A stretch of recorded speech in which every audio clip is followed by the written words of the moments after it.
Hi everyone. So today we will solve this question from JEE Mains 2013. Questions from IDSC. तो इसने पूछा है कि ये दो सोर्सेज हैं S1 S2 और सामने स्क्रीन है।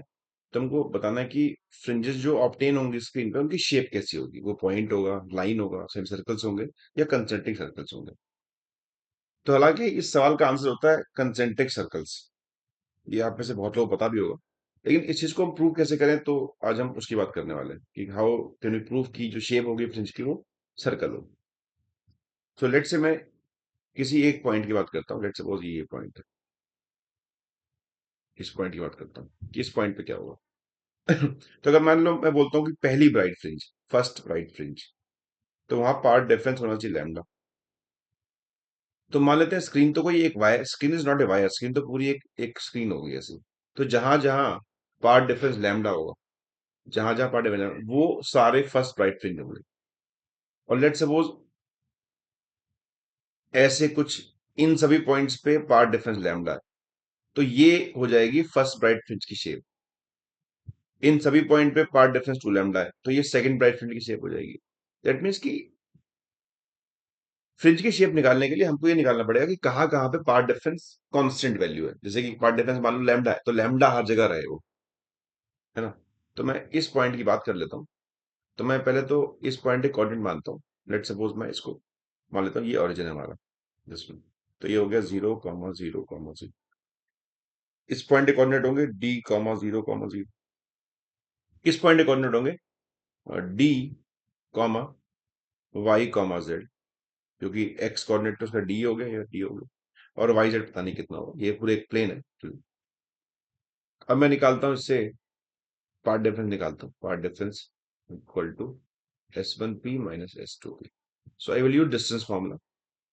तो S1P हो जाएगा D² plus Y² plus Z² minus D का square plus Y² plus Z।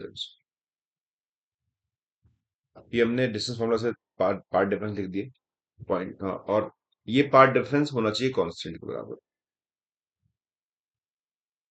किसी भी एक फ्रिंज की बात कर सकते हैं। लेट्स सपोज आप बोल लैम्डा है, तो लैम्डा के अकॉर्डिंग कांस्टेंट होगा, लैम्डा है टू लैम्डा जो भी है। तो किसी एक फ्रिंज की बात कर लेते हैं। लेट्स सपोज मैं इसको कोई कांस्टेंट को मैं लैम्डा मान लेता हूँ। लेट्स सपोज चलो कि फर्स्ट प्राइम फ्रिंज की बात कर लेते हैं।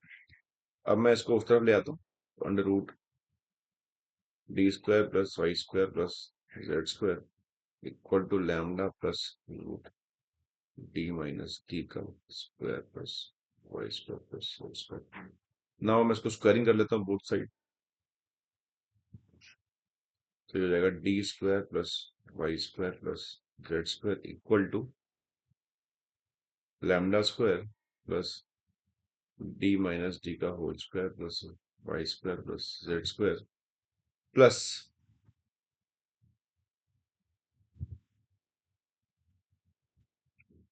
तो A² plus B² plus 2AB।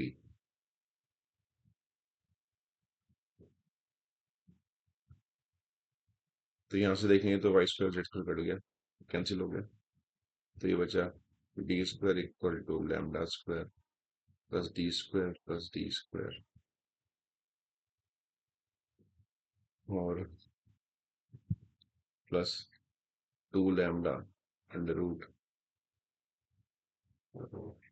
D का square plus Y² plus Z²। अब यहाँ से मैं कुछ कुछ एलिमिनेशन स्टार्ट करता हूँ ताकि थोड़ा सिंप्लीफाई हो पाए। तो यहाँ पे D² लैम्डा स्क्वायर ये सारी चीजें कांस्टेंट है एक तरह से, है ना। तो ये सब कांस्टेंट चीजें हैं। एक किसी फिक्स के लिए डी फिक्स होगा, स्मॉल डी फिक्स होगा, लैम्डा फिक्स होगा। तो इस पूरे को मैं एक कांस्टेंट से प्लेस कर देता हूँ। तो इक्वल टू 2 लैम्डा, और ये जो D का स्क्वायर है ये भी एक कांस्टेंट है। लेट्स सपोज ये कुछ कांस्टेंट सी हो गया, तो ये हो जाएगा K/2 lambda is equal to under root, squaring कर लेते हैं। तो हो जाएगा K²/2 लैम्डा का square equal to C² plus Y² plus Z²। ये फिर से एक कांस्टेंट है, फिर से आप कांस्टेंट C1 बोल दें। इसको इधर ले आते हैं, minus C square equal to Y square plus Z square. अब ये पूरा फिर से कांस्टेंट है, दैट मीन्स कि Y square plus Z square equal to some constant square. ये इक्वेशन होते हैं सर्कल की। दैट मीन्स हमने पार्ट डिफरेंस को कांस्टेंट पुट किया लैम्डा के बराबर, तो पार्ट डिफरेंस जहां जहां पे लैम्डा है उन सबका लोकस निकल के आएगा, जो लोकस सर्कल बताएगा। तो उस पूरे प्लेन पे एक सर्कल बनेगा कुछ, जिस सर्कल पे पार्ट डिफरेंस लैम्डा रहने वाला है। तो ऑप्शन चेक करेंगे तो ऑप्शन नंबर डी हो जाएगा। तो जब भी आपको किसी फ्रेंच की शेप प्रूफ करनी है बकायदा, तो आप चाहें तो पार्ट डिफरेंस लिखें और उस पार्ट डिफरेंस में कांस्टेंट कर दें, तो आपको एक लोकस निकल के आएगा। That locus will give you the shape of the fringes. So I believe कि आप लोग क्लियर होगा क्वेश्चन वाला। तो वीडियो पे कमेंट जरूर करें और इस तरह के कंटेंट के लिए मुझे फॉलो करें, सब्सक्राइब करें, मेरे चैनल को शेयर करें। Thanks for watching.